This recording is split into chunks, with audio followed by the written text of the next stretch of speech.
Hello everyone, welcome back Googleplex. Myself Amitesh Kumar. In this video, we will discuss about integration by parts. जो formula होता है उसके proof को हम लोग देखने वाले हैं इस वीडियो में। तो सबसे पहले हम आपको बता दें कि इंटीग्रेशन बाय पार्ट्स इंटीग्रेशन के सॉल्व करने के उस टाइप को एक क्वेश्चन में मदद करता है। अगर आपका दो फंक्शन मल्टीप्लाई में हो तो आप उसको इंटीग्रेशन बाय पार्ट्स के रूल से इंटीग्रेट कर सकते हो। तो जैसा कि आपने पढ़ा होगा डिफरेंशिएशन में कि अगर आपको दो फंक्शन हो मेथड ऑफ डेरिवेटिव में और दो फंक्शन को डिफरेंशिएट करने के लिए आप ना इस प्रकार से अगर मान के चल लीजिए एक u फंक्शन और एक v फंक्शन और इन दोनों को अगर आप डिफरेंशिएट करना है x के रिस्पेक्ट में तो आप इसको जिस रूल से जो रूल आप पढ़े थे या जिस रूल से आप बनाते हैं उस रूल को हम लोग प्रोडक्ट रूल कहते हैं। उसी प्रकार का बिल्कुल आपका कॉन्सेप्ट ऑफ अ डे में आज के वीडियो में हम लोग सीखने वाले हैं।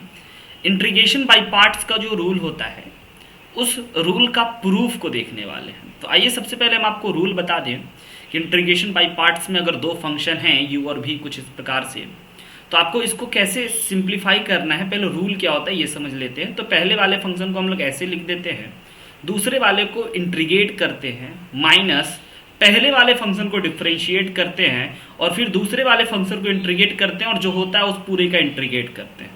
ये बड़ा सा इंटीग्रेशन वाला चीज़। तो इस प्रूफ को समझने के लिए इसमें आप पहले और दूसरे वर्ड का मेरे से यूज आप सुने होंगे तो आप समझ गए होंगे कि इसका मतलब होना क्या है। कि अगर आपको फर्स्ट फंक्शन दे दिया है ना तो हम लोग u और v को फर्स्ट फंक्शन और v को सेकंड फंक्शन एज्यूम कर रहे हैं। u को फर्स्ट फंक्शन और v को सेकंड फंक्शन एज्यूम करके इस रूल को लिखे हैं। तो सबसे पहले समझते हैं कि ये ऐसा ही क्यों होता है कि हम लोग ना u डॉट v अगर रहे तो u को ऐसा लिख दे, फिर v को इंटीग्रेट कर दे, फिर du को डिफरेंशिएट कर दे, फिर v को इंटीग्रेट कर दे। ऐसा क्यों होता है? तो इसी रूल को हम लोग आइए समझते हैं सबसे पहले, है ना। तो इस प्रूफ को समझने के लिए आपको दो बेसिक फंडामेंटल चीज़ों के बारे में पता होना चाहिए। पहली बात आपको डिफरेंशिएशन का प्रोडक्ट रूल के बारे में जानकारी होना चाहिए और दूसरी बात आपको बेसिक फंडामेंटल कैलकुलस का ये बात पता होना चाहिए कि differentiation and integration are inverse process to each other. कि डिफरेंशिएशन का उल्टा इंटीग्रेशन होता है और इंटीग्रेशन का उल्टा डिफरेंशिएशन होता है। अगर आप ये दो छोटे से फंडामेंटल रूल को समझते हो तो आपको ये प्रूफ जरूर से समझ में आ जाएगा। सबसे पहला काम आपको ये आईबीपी का जो रूल है जिसको हम लोग इंटीग्रेशन बाय पार्ट्स को शॉर्टकट में आईबीपी बोल रहे हैं, पहली बात आपको ये रूल हमेशा याद रखना चाहिए। एक अगर आप 12 के स्टूडेंट हो या एक जेईई स्टूडेंट हो तो आपके लिए बहुत इंपॉर्टेंट होगा। तो आइए हम लोग जरा प्रूफ पे नज़र डालते हैं। सिंपल सी बात है, आप लोग बहुत अच्छे से जानते होंगे डिफरेंशिएशन का प्रोडक्ट रूल।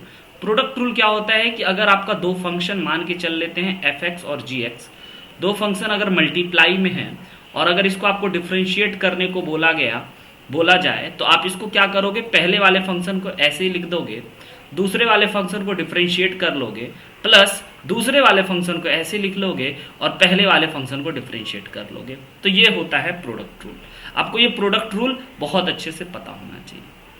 अब इस प्रोडक्ट रूल के बारे में हम लोगों को जानकारी है और दूसरा बात आप लोग ये जानते हो कि डिफरेंशिएशन का उल्टा इंटीग्रेशन होता है।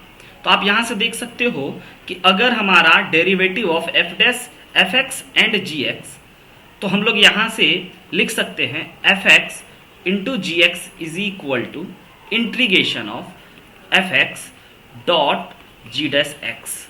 और फिर बच्चों आपको जैसा कि पता होगा कि एडिशन में इंटीग्रेशन दोनों ओर हो जाता है और इसको हम लोगों को अब इंटीग्रेट करना है।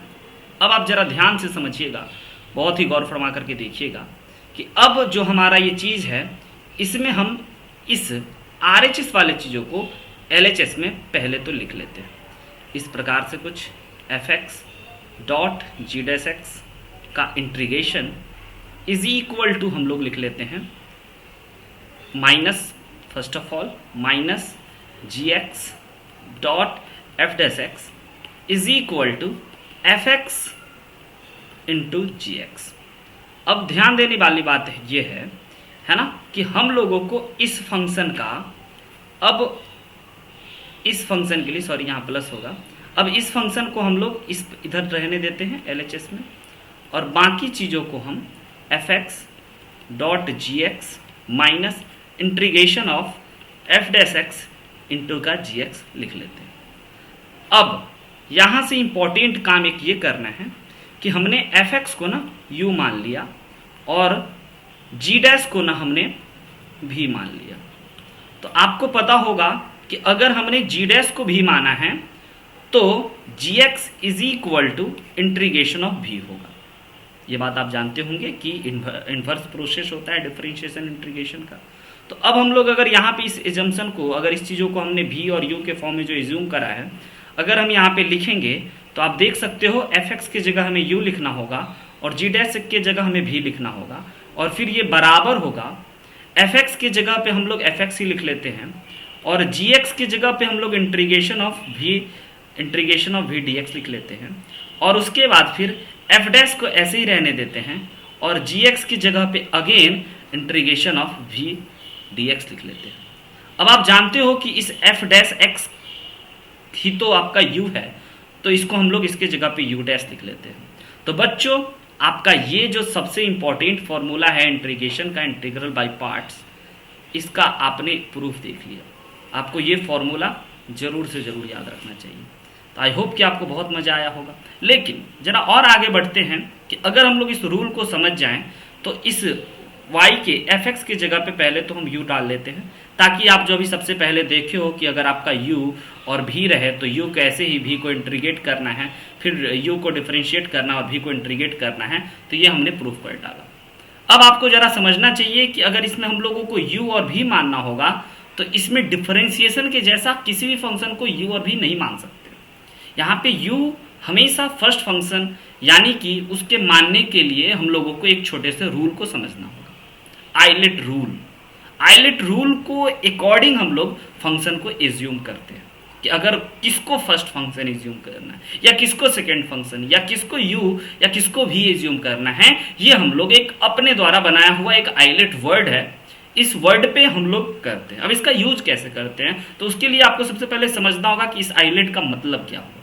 तो आपको हम बता दें कि आइलेट जो है ये 5 प्रकार के फंक्शन हैं, जिसमें सभी फंक्शन का ये पहला लेटर शॉर्ट फॉर्म में यूज करा गया है। आई का मतलब इन्वर्स ट्रिगोमेट्रिक फंक्शन होते हैं, एल का मतलब लॉगरिथमिक फंक्शन होते हैं, ए मीन्स अलजेब्रिक फंक्शन और टी मीन्स ट्रिगोमेट्रिक फंक्शन और ई फॉर एक्सपोनेंशियल फंक्शन। तो आपको इसी क्रम में लेना है। अगर आपको कोई भी फंक्शन फर्स्ट और सेकेंड का चयन करना है, चुनाव करना है, तो आप ना अगर किसी क्वेश्चन में आपको लॉगरिथमिक और अलजेब्रिक एक साथ दिया है ना, तो आप देख लो कि भाई पहले आपका अलजेब्रिक पहले आपका लॉगरिथमिक आ रहा है तो फर्स्ट फंक्शन आप इसको लोगे और अलजेब्रिक को आप सेकंड फंक्शन लोगे। अब आइए ना इस चीजों को हम लोग एक एग्जांपल से समझ लेते हैं। अगर मान के चलिए हम आपके सामने सिंपल सा एक क्वेश्चन रख दें e⁻x इंटू x का इंटीग्रेशन, तो आप देख रहे हो कि इसमें 2 फंक्शन है और 2 फंक्शन का मल्टीप्लाई है, प्रोडक्ट रूल लगेगा। प्रोडक्ट रूल लगाने से पहले हमको देखना होगा कि हमारा एक्सपोनेंशियल सबसे अंत में है, एक्सपोनेंशियल से जस्ट पहले अलजेब्रिक आ रहा है, तो हम लोगों को ये बताना पड़ेगा कि हमारा जो फर्स्ट फंक्शन है वह है हमारा x यानी कि अलजेब्रिक और सेकेंड फंक्शन जो है हमारा वह है एक्सपोनेंशियल। तो इसको हमें रफ में लिख लेना है, माइंड में मेकअप कर लेना है कि ऐसा हमारे साथ है।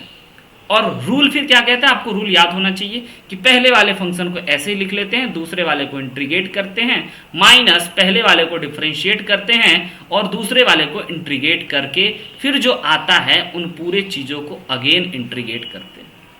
अब आइए जरा आप इस समझ गए तो अब इसको सिंप्लीफाई करना है। आपको पता होगा e⁻x का इंटीग्रल e⁻x होता है और dx का इंटीग्रल 1 होता है, तो e⁻x का अगेन इंटीग्रल e⁻x हो जाएगा और अगले ही लाइन में हम लोग आंसर तक पहुंच जाएंगे कि e⁻x का इंटीग्रल अगेन e⁻x प्लस का c।